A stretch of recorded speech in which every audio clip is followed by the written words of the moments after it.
Vraiment, c'est une année de transition où je pense qu'il faut s'offrir le luxe et le temps d'aller regarder les vraies causes, ce qui pose problème.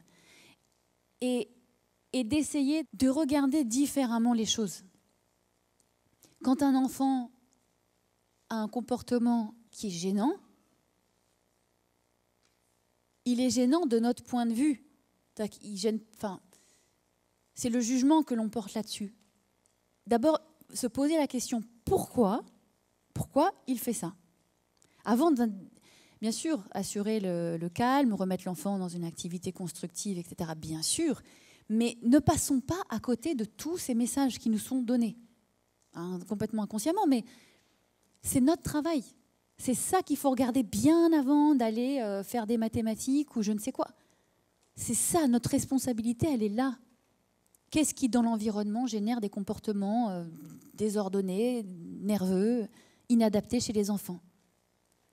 Et on a déjà, et j'espère que c'est ce que on a transmis dans ces journées-là, qu'on a quand même s'il y a des facteurs environnementaux extérieurs à l'école, évidemment, on a quand même une marge de manœuvre extrêmement forte à l'école, en ne jouant que sur l'espace de la classe, où si possible, ce serait formidable, et c'est ce qu'on va tester l'année prochaine avec l'école de Saint-Gilles, à plus large échelle sur toute l'école. On a un levier très, très fort, très puissant, mais il faut savoir y aller, il faut savoir avoir le courage des choses simples. Ok, non, là, j'avance pas. Oui, je vais réorganiser toute ma classe, oui. Et pendant 3 semaines, il n'y aura pas de maths, il n'y aura pas de langage, pas de manière formalisée avec des activités spécifiques. Avoir le courage d'aller à l'essentiel. On ne va pas pousser les enfants à faire des activités, à aller dans les fondamentaux, alors que les conditions pour bien travailler ne sont pas là. C'est une certaine forme de violence qui est complètement banalisée,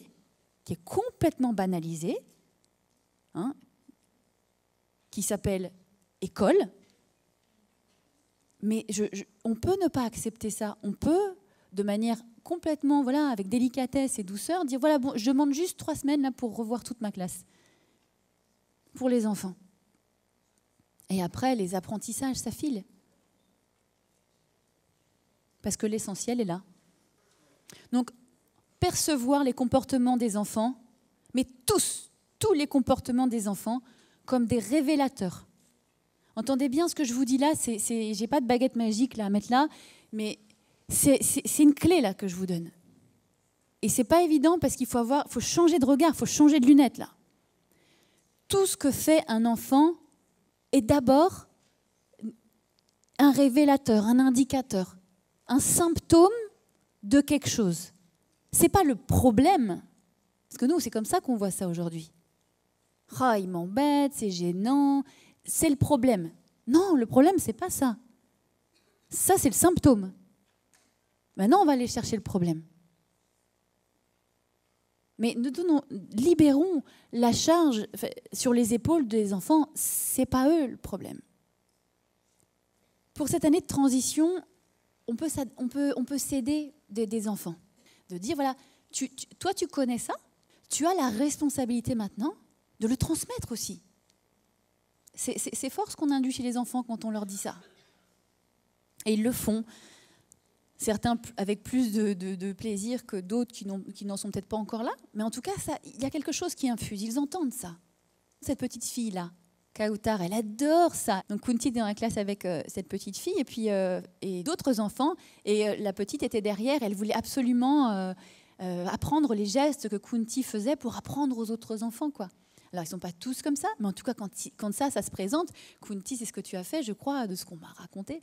Tu as laissé la place à cet enfant en lui disant ok, je te montre tout ça pour que tu transmettes à ton tour. C'est fabuleux de prendre le temps de faire ça. Non, elle me disait, je veux rester regarder, puisqu'elle sait déjà lire, mais elle avait du plaisir à regarder les enfants qui avaient encore des difficultés à mémoriser les correspondances. Elle me disait, comme ça, si jamais tu es absente ou si tu es malade, je pourrais leur apprendre. Elle m'a demandé, je voudrais être ton assistante. C'est extraordinaire. Et laisser la place à ça en disant, ok, c'est extraordinaire. Et du coup, elle a pris cette chose très au sérieux et avec humilité et joie, quoi. Il faut vraiment encourager ça. Mais parfois, voilà, il y a des enfants pour qui ça ne marche pas trop. Par exemple, cette petite fille, c'est Agathe. Hein. Ce petit garçon-là, on lui a proposé d'être aidé par Agathe pour voir comment fonctionnait ce petit matériel.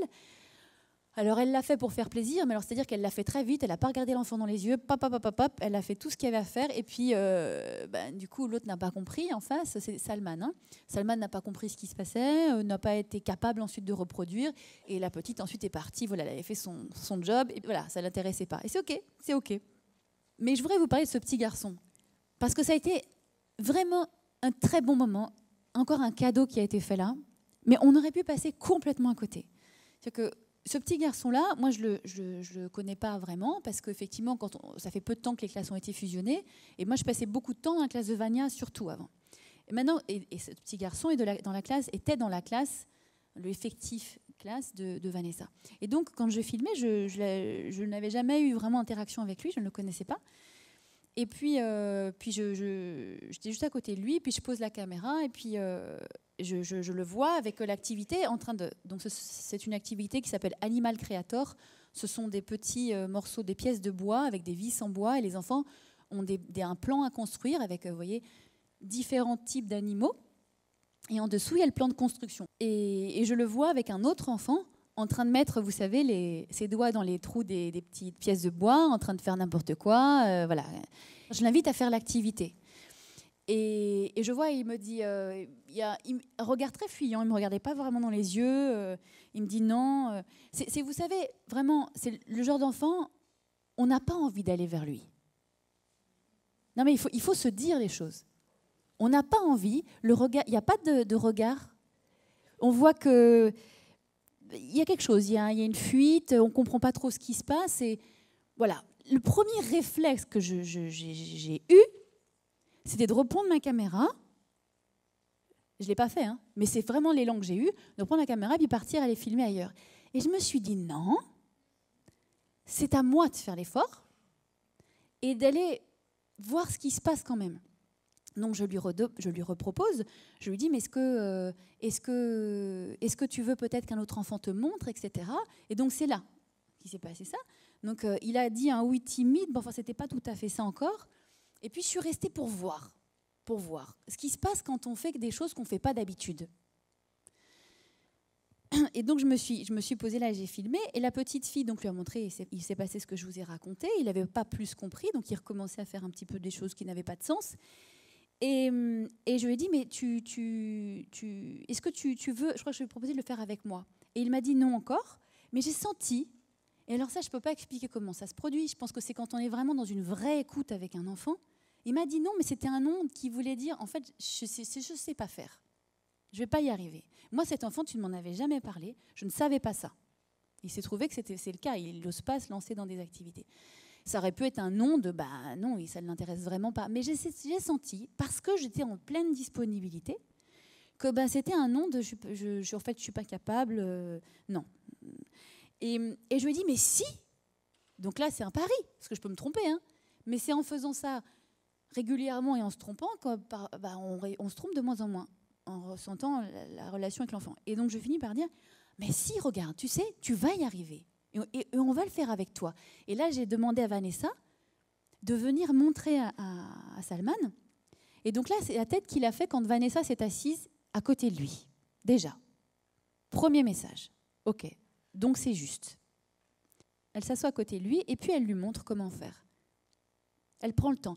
Et vous savez, c'est vraiment le type d'enfant qui passe complètement à la trappe. Parce qu'on a tous, en général, ces enfants-là, ils font le même effet un peu tous les adultes. Donc on finit par se fuir mutuellement, et puis l'enfant, alors qu'il y a plein de capacités, vous allez le voir, on ne se rencontre pas. Et on peut avoir peur. Et c'est aussi moi ce qui m'est arrivé avec cet enfant-là. Vous savez, cette rencontre, on n'a pas vraiment envie d'y aller. On n'a pas envie vraiment de se mettre avec cet enfant-là parce qu'on ne comprend pas trop ce qui se passe, il n'est pas très chaleureux. Oui, parce que c'est ça qui se passe quand on fait une présentation individuelle. C'est une vraie rencontre. On rencontre l'autre. Il y a des rencontres qu'on n'a pas envie de faire. Mais c'est à nous de faire le pas. On doit le faire. C'est notre responsabilité. Ce n'est pas l'enfant qui va le faire. Aussi d'ailleurs, certains le font de manière très insistante, ce qui nous fait reculer de la même manière. Mais même pour cela, il faut lâcher, dire ok, j'y vais. Et une fois qu'on a fait ça, c'est un cadeau extraordinaire parce que, vous voyez, ce sourire, il n'avait pas du tout la même tête. C'est dommage que je ne le filmais pas jusqu'avant et je n'ai pas de vidéo de lui avant de ce passage-là. Il n'avait pas le même visage. Il avait un visage très figé, vraiment.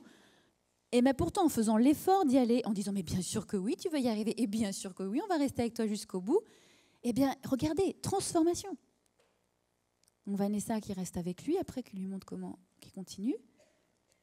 Et ce qui est intéressant, c'est que c'est jamais du temps perdu. D'abord, c'est un enfant avec qui on a noué un lien, ça c'est extrêmement puissant, qui a pris confiance. Et à côté, il y en a un là, qui c'est justement, au moment où je filmais, je me dis, tiens, c'est intéressant, là, en fait, Vanessa, je ne sais pas si elle se rend compte qu'elle travaille pour 2 enfants, que l'autre à côté, là, il va être capable de le refaire demain. Et au moment où j'ai pensé ça, hop, il s'est retourné, donc c'est comme s'il m'avait entendu. Voilà, c'est ce genre de pièce. Les enfants aiment beaucoup cette petite activité. Et voilà, après, il s'est levé pour aller montrer à Vania sa réussite. Et vous voyez, ce visage, c'est toujours un peu la même expression. Basile avait eu la même, d'autres. Oui, c'est la joie contenue comme ça. Ils ne savent pas trop. C'est comme, on pourrait avoir 2 signes. Reconnaissez la langue tirée, c'est bon signe, et ça veut dire qu'on est bon là. Et il va montrer à Vania. Mais pareil, il est allé lui montrer, il va de manière fuyante, il n'ose pas, on sent qu'il a peur du rapport, du contact, il y a quelque chose qu'il ne sait pas trop s'il peut y aller, s'il ne peut pas y aller. Donc, mais quand même, il est content. Donc ça, c'était vraiment magique. Et après, Vanessa lui a dit, maintenant tu sais, regarde, il y a Mamadou qui est là, est-ce que tu veux bien, à ton tour, lui transmettre, lui montrer comment tu sais faire, comment tu fais. Et voilà, là, il y a un cercle vertueux qui s'enclenche parce qu'on a pris 15 minutes. 15 minutes de soi-disant perdu, mais c'est un enfant qu'on a rattrapé, hop, et qu'on emmène avec nous. Et parfois, c'est des années qu'il faut pour ensuite remettre un enfant comme ça dans les rails du lien, dans les rails de la confiance en lui, de la motivation. Un quart d'heure. Mais c'est vrai que ça nous demande de faire ce pas qui n'est pas forcément agréable, de dire, ok, là, j'ai pas très envie d'y aller, mais je vais le faire, parce que c'est moi l'adulte. Et c'est toujours à la fin un magnifique cadeau. Il faut juste prendre le temps et oser le faire. Alors, Séléné, c'est un enfant qui teste beaucoup l'adulte. Avant, c'était vraiment non-stop. Elle n'arrêtait pas de provoquer. Elle cherche les limites. Depuis qu'on a installé l'autonomie au sein de la classe, elle s'est apaisée. Elle est encore un petit peu difficile, mais elle fait beaucoup moins de crises. Elle est beaucoup moins dans le test et dans la recherche des limites avec l'adulte. Je dirais vraiment qu'il y a eu un progrès. Malik, il a été complètement métamorphosé. Donc, c'était un enfant qui ne contrôlait pas ses mouvements, qui était très agité. Et le fait de faire tous ces changements dans la classe lui a permis de vraiment apprendre à se concentrer. C'est un enfant qui maintenant arrive à se poser beaucoup plus longtemps aux activités. Il n'y a plus de conflit avec l'adulte. Il peut même jouer à une activité avec un autre enfant de manière très posée. Et il entre facilement dans les apprentissages. Il commence même à lire. Hajar, c'est un enfant qui était très dispersé, qui n'arrivait pas à terminer une tâche. Et depuis, elle est de plus en plus posée. Elle s'est restée de plus en plus longtemps à une activité et beaucoup moins dispersée. Selman, c'est un enfant qui n'avait pas confiance en lui, qui n'allait pas de manière spontanée chercher une activité. Et depuis quelque temps, il a repris confiance en lui. Il prend vraiment des activités beaucoup plus challengeantes. Même physiquement, il n'avait pas beaucoup d'expression sur son visage. Là, il montre vraiment son contentement et sa fierté quand il réussit une tâche. Moi-même, il y a certaines activités que je n'osais pas lui proposer. Et donc, ça a été très riche parce que je me suis rendu compte que parfois on a des préjugés malgré nous. Et à partir du moment où on leur fait confiance, ils prennent vraiment confiance en eux. Et qu'en fait, ils sont capables de bien plus que ce qu'on pense. Ryan, c'est un enfant qui avait besoin de l'approbation de l'adulte, du regard de l'adulte. Là, elle prend plaisir à faire une activité pour elle. Et ce qui est incroyable, c'est que la concentration aussi a changé. Elle est beaucoup plus concentrée et elle est beaucoup plus concentrée. Ryan était vraiment tournée vers l'extérieur, le regard de l'adulte. Là, elle s'est vraiment recentrée sur elle-même et elle fait les choses pour elle. Les enfants qu'on vous a montrés, ce sont des enfants qui étaient dits un peu difficiles, avec lesquels, vous savez, c'est compliqué, il y a des rapports un peu conflictuels, un peu épuisants. La vidéo qu'on vient de voir, c'était ça. Ou alors ou fuyants. Et pourtant, ça s'apaise. Vraiment beaucoup. Les enfants se recentrent progressivement, ils sont plus concentrés, prennent confiance en eux. Est-ce que vous auriez, quelqu'un pourrait faire en une phrase ou deux là, une synthèse de pourquoi ça se produit? Ce que je pense qui fait que ça marche et ce qui a réussi, et c'est là où moi je dois retravailler, c'est que elles ont complètement fait abstraction de ce qu'on pouvait, entre guillemets, penser du fait que, eh bien voilà, si je mets 6 mois à faire que de l'autonomie, ben je m'en fiche en fait. Je mets 6 mois à faire que de l'autonomie et au final, je vais arriver à quelque chose. Parce qu'il y a des moments donnés où enfin, quand on est seul dans sa classe, et je pense que quand même le fait qu'il y ait une équipe derrière, enfin nous ici on n'est que 3 à participer à ce projet et pas toute l'équipe, il y a des moments où moi je fais, mais le fait de faire ça pendant 1 mois, 2 mois, au bout d'une 3e mois, je me dis, ben, en fait, est-ce que je continue? Et puis je reviens en fait en arrière et c'est là où je fais l'erreur. Elles se sont dit, ben, tant pis quoi. Jusque janvier, j'ai fait de l'autonomie et en fait, qu'est-ce qui fait que maintenant ça marche? C'est qu'elles ont persévéré dans cette autonomie et elles ne se sont pas dit je dois avoir du résultat, il faut que les enfants fassent ci, il faut que les enfants fassent ça. Non, je me braque là-dessus jusqu'à la fin. Et je pense que c'est ça, au final, la réussite et le bon en fait qui est arrivé. Parce que moi, je suis toujours dans des phases de vagues et je pense que ces vagues sont liées au fait que les parasites extérieurs, déjà parce que l'équipe n'y participe pas, ben, je sais pas, moi, on a une expo, un truc, ben, si je dois présenter un truc à l'expo, ben, comment je fais à me concentrer que sur l'autonomie, vu que je dois produire là? Et donc, je pense que c'est à moi, à avoir la force de caractère de dire, tu sais quoi, l'expo, ben, j'y participe pas parce que moi, mon but, c'est ça. C'est d'arriver à ça. Enfin, voilà.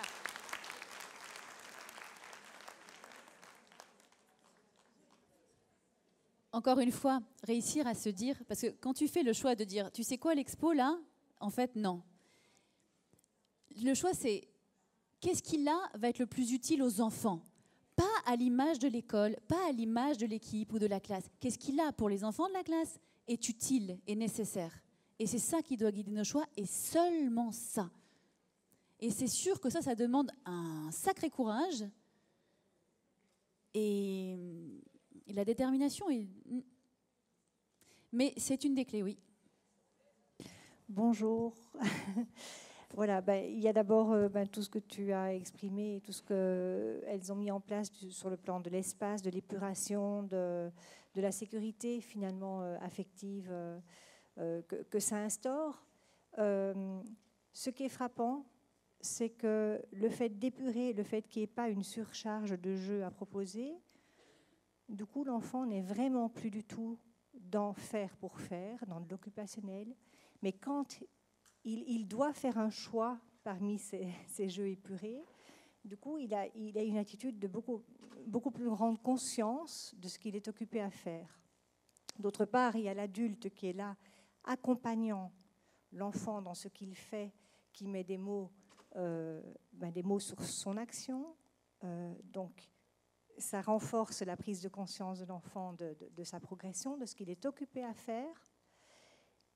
Et alors, ce qui est aussi intéressant dans ce qu'on a vu, notamment avec les 2 enfants, la petite fille qui voulait montrer le montage et qui le fait très, très facilement, ce ne sera pas forcément les enfants qui ont beaucoup de facilité lors d'une réalisation d'un jeu, d'un travail qu'ils ont à réaliser, qui seront les meilleurs transmetteurs, parce qu'ils le font d'une manière tellement rapide, tellement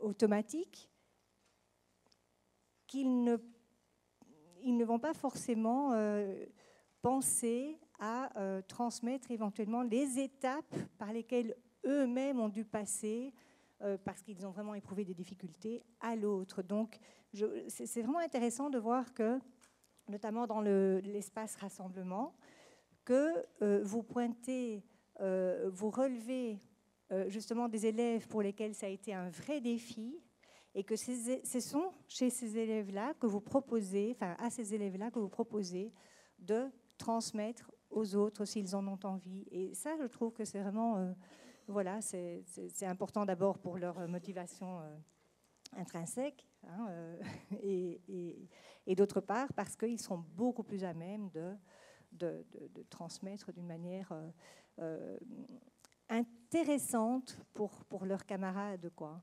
Voilà.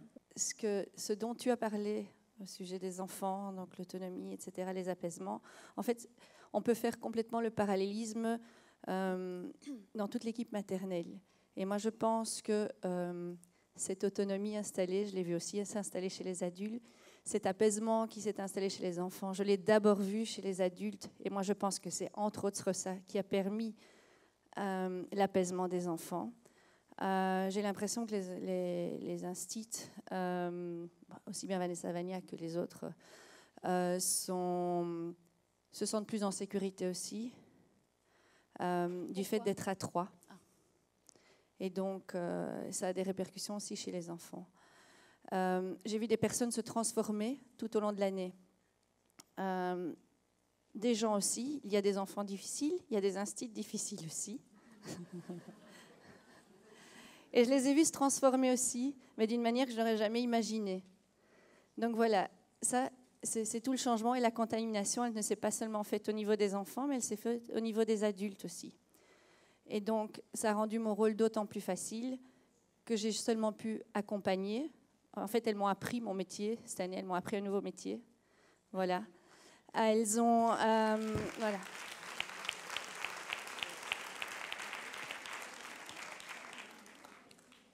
Elles transmettent aux enfants, mais elles se transmettent mutuellement.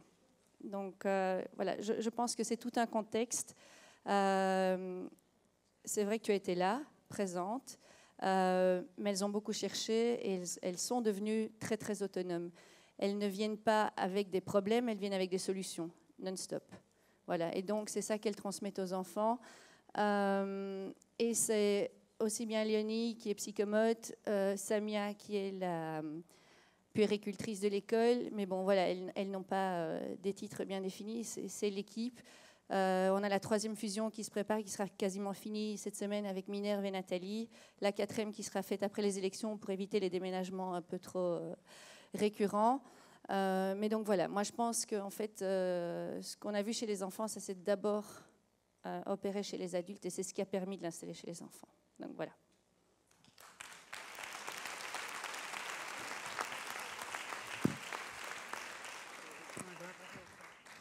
On oublie à quel point, bien sûr, on oublie à quel point les enfants ont des potentiels et sont extrêmement, ils sont magnifiques, quoi. Ils sont magnifiques, ils sont lumineux. Dès pour peu qu'on crée des conditions environnementales qui révèlent ça, alors ça émerge et c'est magnifique. Mais c'est la même chose avec nous, effectivement. Merci Valérie. Et je l'ai vu cette année avec Vanessa et Vania. Je ne dis pas que c'était une transformation folle. Par contre, ce que j'ai vu, moi, c'est une vraie prise de confiance, une vraie autonomie. C'est ça. On oublie à quel point, quand on se libère de tous nos conditionnements, de toutes nos peurs, de toutes nos croyances, de toutes nos dépendances, de « moi je ne sais pas, il faut que quelqu'un me dise comment faire ». Quand on se libère de tout ça et qu'on se recentre, les filles, moi, quand je les vois travailler, je trouve il y a quelque chose de remarquable. Elles sont très lumineuses. Je ne sais pas si ça se voit à travers des images, mais une certaine posture à la fois voilà, très présente, mais en même temps pleine d'une certaine délicatesse et de plein d'intelligence. Et ça, c'est quelque chose qui était là. Attention, c'était déjà là, hein, mais ça a pris pour une autre dimension. Et j'espère, et je suis certaine que c'est en train de se passer un peu partout. Et c'est pour ça aussi qu'encore une fois, je vous invite à libérer les étagères et à laisser de l'espace, parce qu'en laissant tout cet espace-là, ça vous laisse de l'espace à vous d'être dans la classe, d'être qui vous êtes, et réellement en relation. Mais d'être dans cette relation avec l'enfant, avec ce que vous êtes, et sans attendre que quelqu'un vous dise comment vous avez à être avec l'enfant. Juste soyez avec les enfants. Et alors là, voilà, cette présence, voilà le mot que je cherchais, charisme. Charisme. Ce que j'ai vu dans la classe, c'est que j'ai vu ces enseignantes prendre progressivement, mais à un moment donné, il y a eu un saut énorme, du charisme. On est là, on a juste envie de s'asseoir et de regarder comment elles font. Mais ça, c'est pas parce qu'elles font ce que je leur ai dit ou je ne sais quoi. Non, non, non, au contraire, au contraire. Elles sont autonomes. Mais c'est comme les enfants dans les classes. Vous savez, ces enfants qui d'un seul coup, voilà, ils font tout seuls et ils trouvent des solutions extraordinaires. Mais parce qu'en fait, on les a recentrés. On leur a permis d'être autonomes, émancipés. Et là, d'un seul coup, on les regarde et on a juste envie de s'asseoir et de dire « mais c'est extraordinaire quand même ». Donc, émancipez-vous, faites de la place sur vos étagères et laissez-vous de la place dans vos classes.